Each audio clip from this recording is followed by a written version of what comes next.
Hi dears, നിങ്ങളുടെ റിലേഷൻഷിപ്പിൽ നിങ്ങളിപ്പോൾ ഏത് സിറ്റുവേഷനിലാണ് എന്ന് നോക്കിയാലോ. നമുക്ക് ഇതും ഒരു 3 പൈലായിട്ട് എടുക്കാം. ആദ്യത്തെ ഗ്രൂപ്പുകാർ അവരുടെ റിലേഷൻഷിപ്പിൽ ഏത് സിറ്റുവേഷനിലാണെന്ന് നോക്കാം. ഇത് ഗ്രൂപ്പ് നമ്പർ 1. സെക്കൻഡ് ഗ്രൂപ്പുകാർ അവരുടെ റിലേഷൻഷിപ്പിൽ ഏത് സിറ്റുവേഷനിലാണെന്ന് നോക്കാം. ഇത് ഗ്രൂപ്പ് നമ്പർ 2. ഇനി തേർഡ് ഗ്രൂപ്പുകാരെ നോക്കാം. Divine please guide me. Third ഗ്രൂപ്പുകാർ അവരുടെ റിലേഷൻഷിപ്പിൽ ഏത് സിറ്റുവേഷനിലാണെന്ന് കാണിച്ചു തന്നാലും. ഡിവൈൻ. ഓക്കെ, ഇതാണ് തേർഡ് ഗ്രൂപ്പ്. ഇതിലേതെങ്കിലും ഒരു കാർഡ് സെലക്ട് ചെയ്യുക. നമുക്ക് ഓരോന്നായി നോക്കാം. അപ്പോൾ ഫസ്റ്റ് കാർഡ് സെലക്ട് ചെയ്തവർ അവരുടെ റിലേഷൻഷിപ്പിൽ ഏത് സിറ്റുവേഷനിലാണെന്ന് നോക്കാം. Okay, fears, illusion.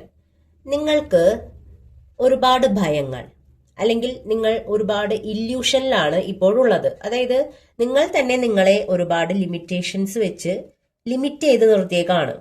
ബൗണ്ടറി, ഇതൊരു ബൗണ്ടറി എന്ന് പറയാൻ പറ്റില്ല, എന്നാലും നിങ്ങൾ തന്നെ സ്വയം നിങ്ങളെ ലിമിറ്റ് ചെയ്ത് നിർത്തിയേക്കാണ്. ഓവർ തിങ്കിങ് നല്ല പോലെയുണ്ട്. അതുപോലെ നെഗറ്റീവായിട്ടാണ് എല്ലാത്തിനെയും നിങ്ങൾ കാണുന്നത്. നിസാര കാര്യങ്ങൾ പോലും നിങ്ങൾ ഊതി വീർപ്പിച്ച് വലിയൊരു സംഭവമാക്കി മാറ്റുന്നുണ്ട്. അതാണ് ഇവിടെ മനസ്സിലാകുന്നത്. സെക്കൻഡ് ഗ്രൂപ്പുകാര് അവർ സ്ട്രക്ചർ, ഫൗണ്ടേഷൻ.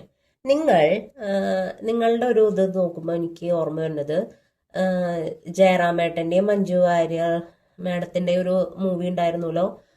ആളൊരു ബിൽഡറാണ്, ആർക്കിടെക്റ്റ് ആണ്. എന്നിട്ട് എല്ലാ കാര്യത്തിലും അങ്ങനെ വേണം ഇങ്ങനെ വേണം എന്ന് പറയണത് ആ ഒരു ക്യാരക്ടറായിട്ടാണ് തോന്നുന്നത്. നിങ്ങൾക്ക് എല്ലാത്തിനും ഒരു ഓർഡർ ഉണ്ട്, സ്ട്രക്ചർ ഉണ്ട്. അതുപോലെ നിങ്ങൾ എല്ലാ കാര്യങ്ങളും ചെയ്യുള്ളൂ. മറ്റുള്ളവരും അതുപോലെ തന്നെ വേണമെന്ന് വാശി പിടിക്കുന്ന ഒരു ക്യാരക്ടർ ആയിരിക്കും നിങ്ങൾ. അതാണ് നിങ്ങളുടെ റിലേഷൻഷിപ്പിലെ ഇപ്പോഴത്തെ സിറ്റുവേഷൻ എന്ന് തോന്നുന്നു. ഇനി മൂന്നാമത്തെ ഗ്രൂപ്പുകാരെ നോക്കാം. Self worth, high vibration. നിങ്ങൾ മിക്കവാറും ഒരു ട്വിൻ ഫ്ലെയിം ജേർണിയിലായിരിക്കാൻ സാധ്യതയുണ്ട്, അല്ലെങ്കിൽ ഒരു സ്പിരിച്വൽ ജേർണിയിലായിരിക്കാൻ സാധ്യതയുണ്ട്. നിങ്ങൾ ഇപ്പോൾ അനുഭവിച്ചുകൊണ്ടിരിക്കുന്ന എല്ലാ പ്രശ്നങ്ങളിലും ഒരു ഹീലിംഗിന്റെ സ്റ്റേജിൽ എത്തി നിൽക്കുകയാണ്. നിങ്ങൾക്ക് ഇപ്പൊ പ്രത്യേകിച്ച് അങ്ങനെ ഒരു എക്സ്പെക്ടേഷൻസ് ഒന്നുമില്ല. എല്ലാം വരണ പോലെ വരട്ടെ, അത്രേ ഉള്ളൂ.